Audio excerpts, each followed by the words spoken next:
This is Feminist Wellness, and I'm your host, nurse practitioner, functional medicine expert, and life coach, Victoria Albina. I'll show you how to get unstuck, drop the anxiety, perfectionism, and codependency so you can live from your beautiful heart. Welcome, my love. Let's get started.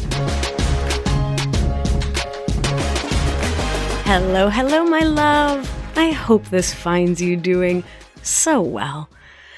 No shocker here. I am just loving Leo season. Just expect that every August, forever and ever, I will gush every week about my love of the sunshine, the flowers, the warm days, the summer rains, all of it.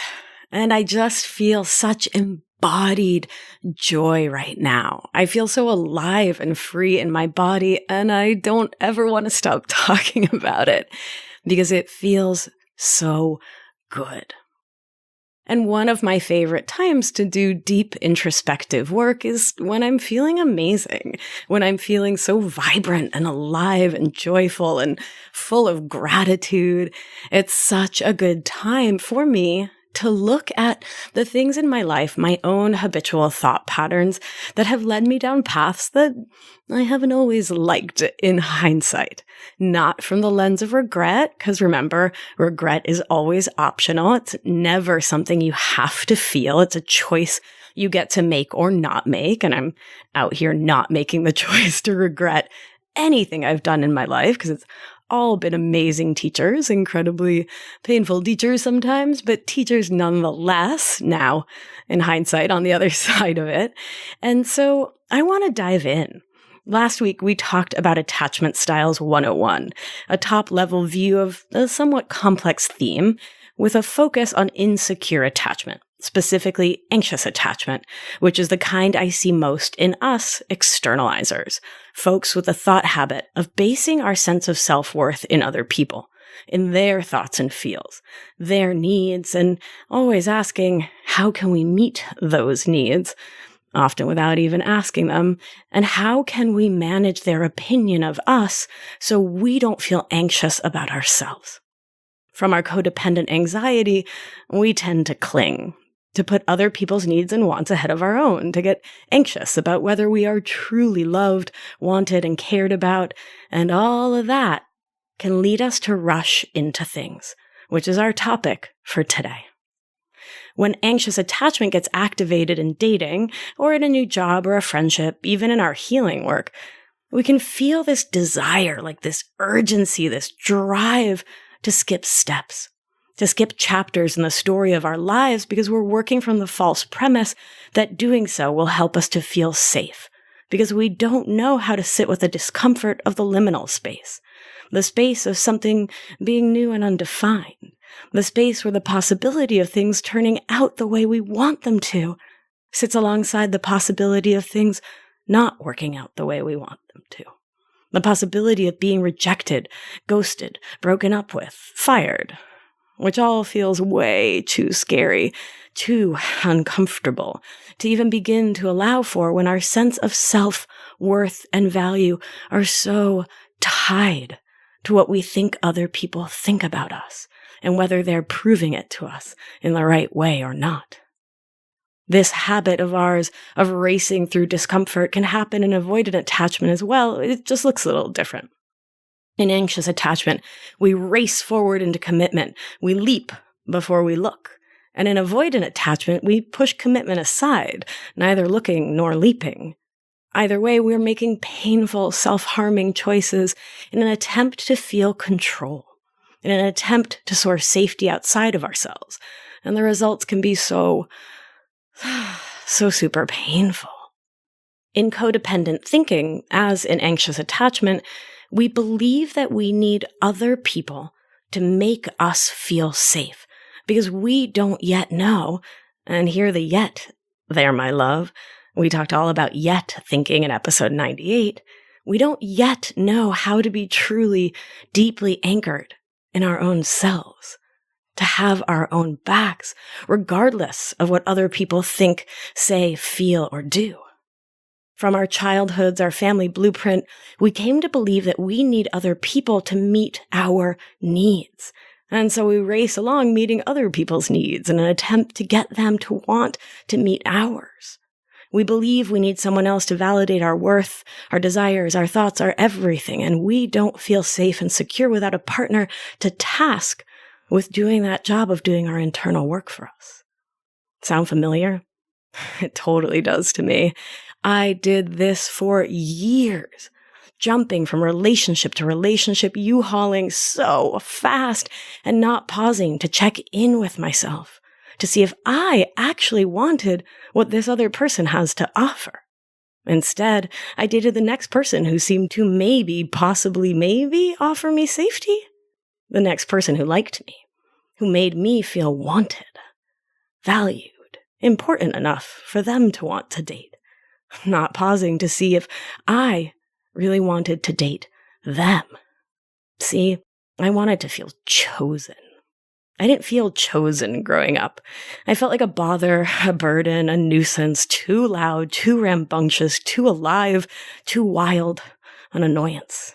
Someone easily abandoned emotionally, someone whose needs weren't much of a consideration at all. So I learned to push my needs and wants down, push them aside until I wasn't really quite sure what I wanted for myself.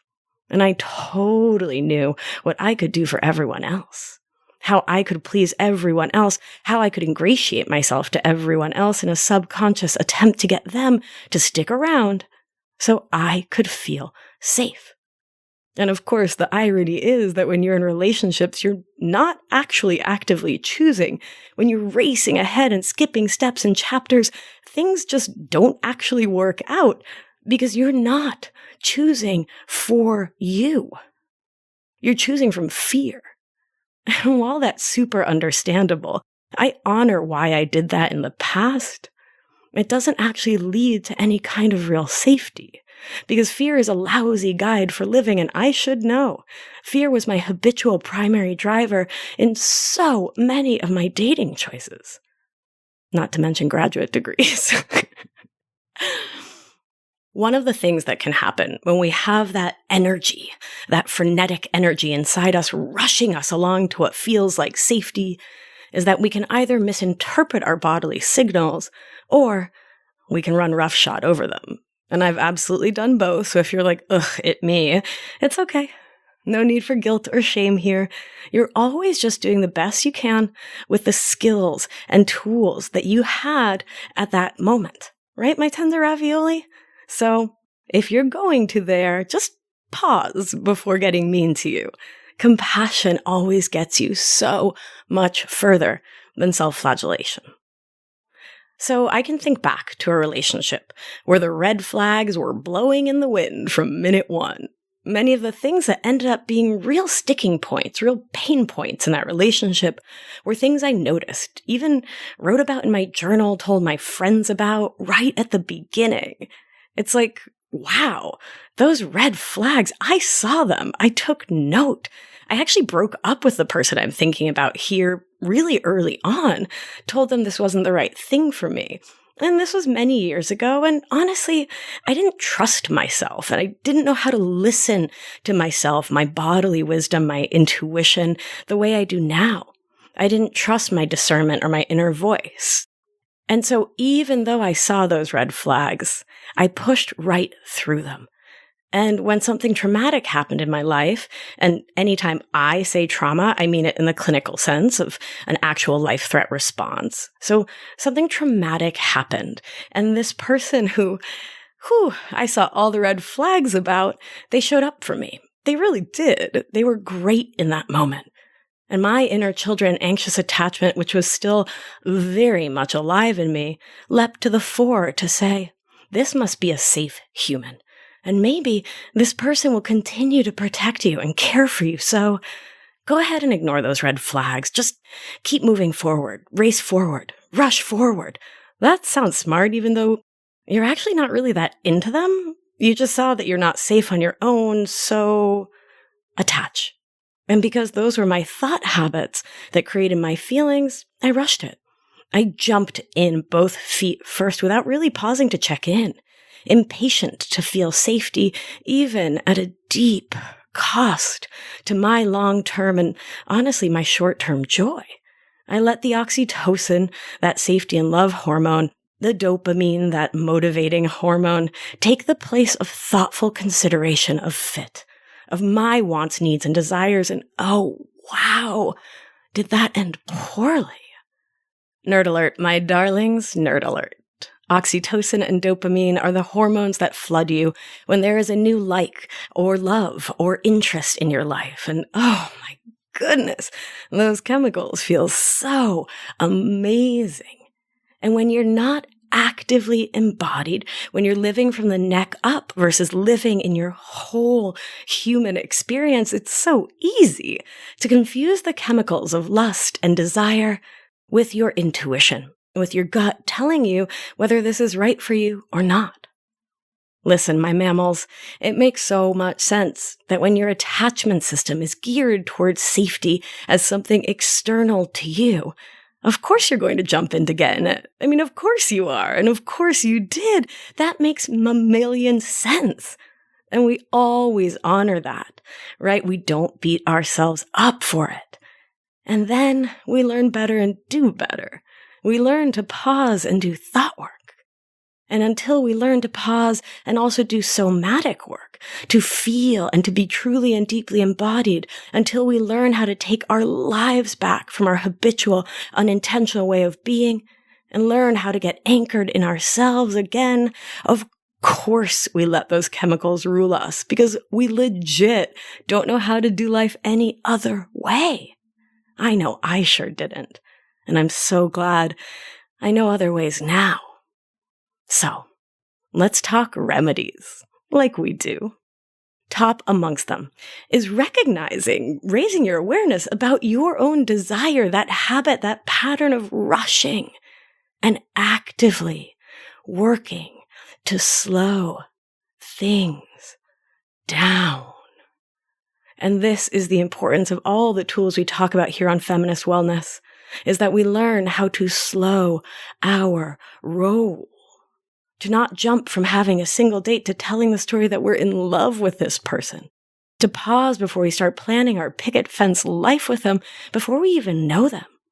To pause, to check in with our bodies, our minds, our spirits, our inner children, our inner parents, to see if we really want to be with this person, or if we really want the story that we are safer when we are with any person. So that's where the work lies, my darling. To be your own loving watcher, to slow it down, to pause, to connect with your intuition, your embodiment, to see the red flags, and to honor that inner wisdom that says, hold up a second, sailor. To not race ahead to the proverbial finish line, to learn how to source safety from within yourself. And in that process, to learn how to meet your own needs. And from there, to voice your needs to a date or a potential love interest.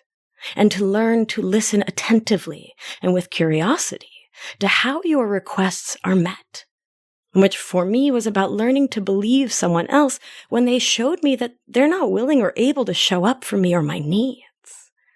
And so we get to stop doing what we do from codependent thinking, which is to insist that someone else be who we want them to be instead of who they actually are. To accept them in a radically honest way so you can decide if you want them instead of agreeing to be with someone because they want you. Instead of rushing into relationships, instead of taking your time, instead of cultivating patience. And as I hear myself saying this goes for a job too. This goes for a roommate situation too, a new friend, right? We take the one who wants to take us instead of really checking in and asking what we want. So back to those red flags. While of course we all show up as the best version of ourselves at first, when there are red flags in the beginning, pay attention. Get curious. Getting curious, paying attention, being aware is so challenging when you're rushing to make this person someone they may not be. Instead, notice. Let your spidey senses be up to notice what you don't really want to notice when you're racing to make someone else your savior and saint while also your fixer-upper project. Pause, breathe, feel. Don't just think, my beauty. Notice how you feel around them. Notice how you hold your body around them. Notice your breath, your heart rate, your digestion around them. Get present in you, for you, and slow your roll. And this is so vital because we romanticize people and we fall for the narrative of what may be instead of what is, because it makes us feel like there's possibility instead of seeing what's real. From our codependent thinking, we believe that if we fast forward to when we've totally fixed this person, saved them, taught them how to live right, how to be a good partner to us, how to want to meet our needs, how to want to show up for us, even when they're showing us they're not interested, we believe that then we can be happy. And I have totally done it. I completely fell for the possibility I saw in my last partner, the change I thought I could bring to them, which, by the way, they had no interest in. They didn't want to change in the ways I wanted them to, and so I rolled right on through all of those massive red flags. And that's on me. I didn't listen to me. And the beauty now is that I choose me first. And when you truly choose yourself over others, you stop trying to save or fix others. Because the fixer story goes that if I can save them, they'll love me. They'll love me, they'll cherish me, then they'll want to take care of me the way I want to be taken care of. And my beauty, my darling, my angel, fuck that noise. Seriously, I am so done with that. For me and for you. And that happens when we rush. We jump feet first right back into that same painful pattern. When we slow our roll, we can say that we won't take scraps. We won't take crumbs. We will only accept the whole damn croissant. And we're not out here trying to turn a bagel into a croissant because that's not our job. And it's not in service of your pleasure or joy. And it's not kind to the person you are trying to fix. Cultivating patience is a vital part of this, my beauty. Learning to be just a little more comfortable each day with the discomfort of being on your own, of being alone with you, which is challenging from codependent thinking and anxious attachment because of our habitual unintentional thinking. And I promise, my love, I truly promise, you can learn to live in harmony with yourself. You can learn to be okay with you. You can learn to love you and not judge you and not want someone else to fill that gaping attachment and security wound in your heart, because you can learn to show up for you, to have your own back in real, lasting, fulfilling ways. And as you cultivate patience, you will learn to hear your own heart more and more and to trust it more and more. You can learn how to shift from that grasping anxiety into the peaceful ease of creating deep internal intimacy, a secure attachment with yourself. And what's also so very true is that the slow path is so much more pleasurable. You can use thought work to rewrite the discomfort that comes from waiting, the impatience to feel safe and settled. I've had the opportunity to do it for myself, and I have to tell you that shifting from that impatient, gotta get it energy to the energy of curiosity, anticipation, excitement, awaiting, wow, that all just feels so much better in my mind and body. It's sexy. Impatience? Not sexy. It's not sensual. It's not in flow. Impatience and rushing are about forcing your agenda and trying to control the world and other people versus just being present here. And my love, there is so much to learn from going slowly, from letting things be, from letting them unfurl versus trying to force life to be what you want it to be on your terms in your timeline. There is so much sexiness and joy and connection and wholehearted living possible when you let life unfold at its own sweet pace like flowers in the sunshine. They have no interest in rushing or being rushed. They are patient. They focus on growing strong, sustainable roots before flowering. And my love, if this is resonating for you, this theme of rushing towards the story of safety, then your work is at the roots. To focus on what sustains and supports you, on your own and in community, before rushing in. Because no one can be your roots for you. That's just not how it works, my beauty. So pause. Attune to your breath. Let's take a moment, if it's safe for you to do so, and attune to our breath together. I'll invite you to bring your awareness inward. Again, I will trust you to honor your own nervous system. If it feels safe to go inward, do. If not, simply bring your awareness to your hands and just move them through the air in front of you. If you are attuned to your breath, I'll invite you to notice its pattern, its rhythm. Are you breathing at the top of your chest, deep into your belly, through your nose, through your mouth? Just notice. And now I'll invite you to take a nice breath in, long, slow, out. One more, in, long, slow, out. Attune to whatever calm and ease you may feel within yourself as you bring your awareness to your breath. Know and believe that it is possible for you to connect inward, now and always.